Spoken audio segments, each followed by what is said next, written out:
La SARA n'est pas en grève, pourtant tout est bloqué. La faute n'est donc pas attribuée aux gérants de stations-service qui démentent vouloir faire une grève illimitée, mais incomberait aux pétroliers eux-mêmes qui refusent de ravitailler les stations. La grève est bien là, mais personne n'a l'air responsable. Aujourd'hui, on livre normalement. Qui est en grève? Qui est en grève? Vous, les gérants de station, il y a grève ou pas? Les gérants de station ferment les portes à partir de ce soir à 0h. D'accord. Vous, votre position, c'est quoi précisément? Vous livrez, vous faites quoi? Aujourd'hui, on livre. Et demain? Demain, je ne sais pas encore. Vous saurez quand? Je le saurai quand ma direction me fera un retour dans la journée. Quelqu'un est en grève ou pas? Ça, c'est pour la population. Non, nous, aujourd'hui, on n'est pas en grève. On travaille normalement. Sarah travaille normalement. Les faits sont pourtant là. Les stations de Guyane ne pourront délivrer de carburant dès leur cuve vide. Elles ne seront pas livrées par les pétroliers. Face à l'absence de carburant, les stations seront obligées de fermer, mais non pas par choix. Le président de la Chambre du commerce recevait ce matin les gérants de stations-service. Contrairement à la réunion du 18 où le ministère des Finances avait pris la main et la discussion avait été réouverte entre les distributeurs, la SARA et les gérants de stations-service, on pensait que la réunion d'hier était dans la continuité de cette première réunion du 18.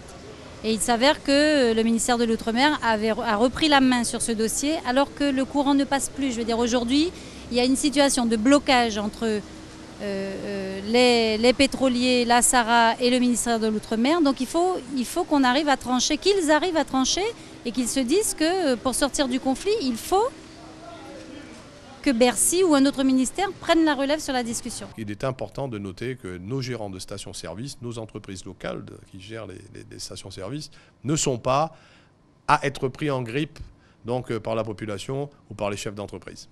Alors, la réunion a eu lieu et c'est expliqué. Vous avez toutes les informations. Comment on s'en sort? Est-ce que c'est la bonne méthode? Est-ce qu'eux utilisent la bonne méthode? C'est quoi la bonne méthode pour s'en sortir? Écoutez, si j'avais la bonne méthode, d'abord j'aurais été négociateur et puis je ne pense pas qu'on aurait été dans cette situation-là. Soyons clairs, non, je n'ai pas toutes les informations. Ce que nous avons simplement noté, des informations que nous avons pu avoir de Madame Désert, mais également de la part du gouvernement et également de la part donc, des distributeurs. Nous avons noté qu'il y a une rupture de négociation qui nous semble porter plus sur un problème de communication, voire un problème de personne, que sur le fond du dossier. Là, on se trouve dans une situation bien plus grave que tout ce qui est déjà arrivé, parce que malgré tout, ceux qui avaient des cuves privées pouvaient encore fonctionner. Là, si la situation perdure, on se retrouvera dans un contexte et dans une situation qui sera bien plus grave et bien plus dégradée que tout ce qui a déjà eu lieu depuis le courant de l'année 2013. Les distributeurs refusent de livrer à partir de demain, non seulement aux gérants de stations, mais également aux personnes disposant d'une cuve privée. Si un accord n'est pas trouvé très rapidement, c'est toute l'économie de la Guyane qui risque d'être impactée. Ce matin, en présence du préfet, du président de région, du président de la Chambre de commerce et de nombreux acteurs économiques et partenaires sociaux guyanais, Alain Chaumette présentait les vœux du MEDEF. Vous savez, on ne peut rien faire si d'abord la confiance, on ne l'a pas. D'abord la confiance en soi. Et si un entrepreneur n'a pas confiance en lui, il ne peut pas avancer.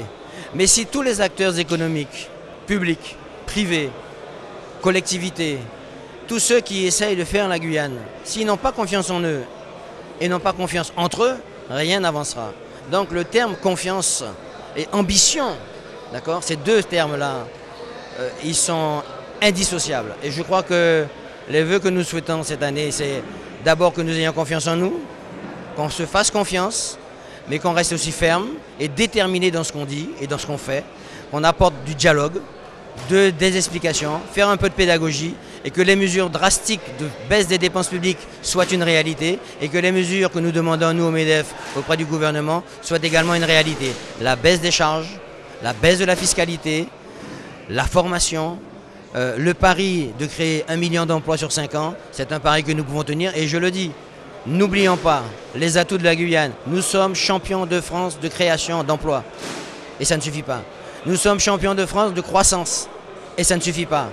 Nous sommes champions de France de plein de choses, mais on nous rabâche sans arrêt qu'il y a des atouts négatifs. Non, La Guyane a des atouts, mais nous n'avons pas confiance ni en elle, ni en nous. Donc le grand appel que nous faisons au niveau du MEDEF, c'est que chacun d'entre nous, nous puissions avoir confiance.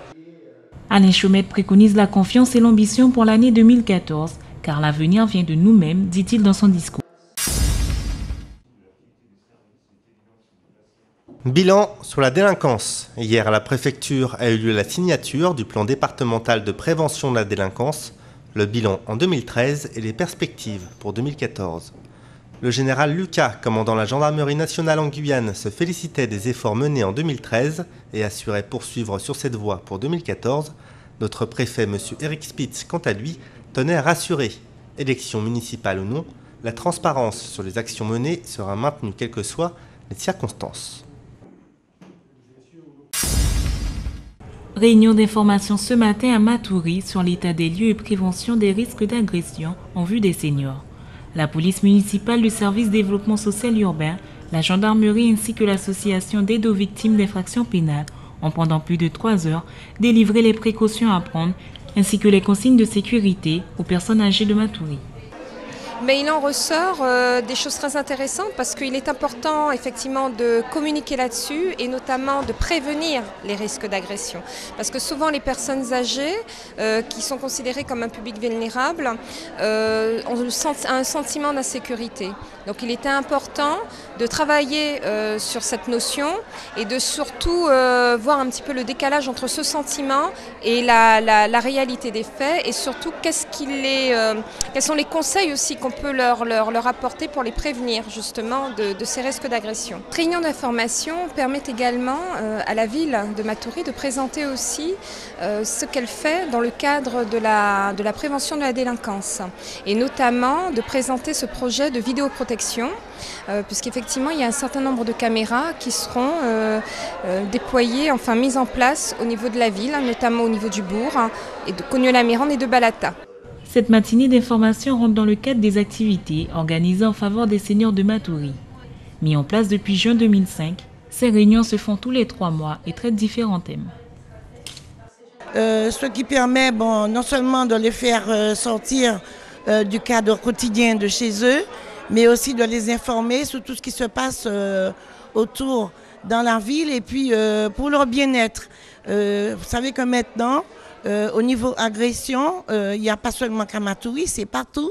Donc il faudrait quand même, nous avons tenu à les prévenir de façon formelle par certains intervenants pour les risques qui les guettent souvent. Donc comment faire, comment prévenir, comment pas se préparer, mais enfin, comment je vais vous dire, comment intervenir quand ils ont un souci, quand ils ont un problème, parce que nous rencontrons certaines personnes qui sont isolées aussi, qui vivent seules, et même s'il y a les voisins, mais quand même, il faut quand même les préparer.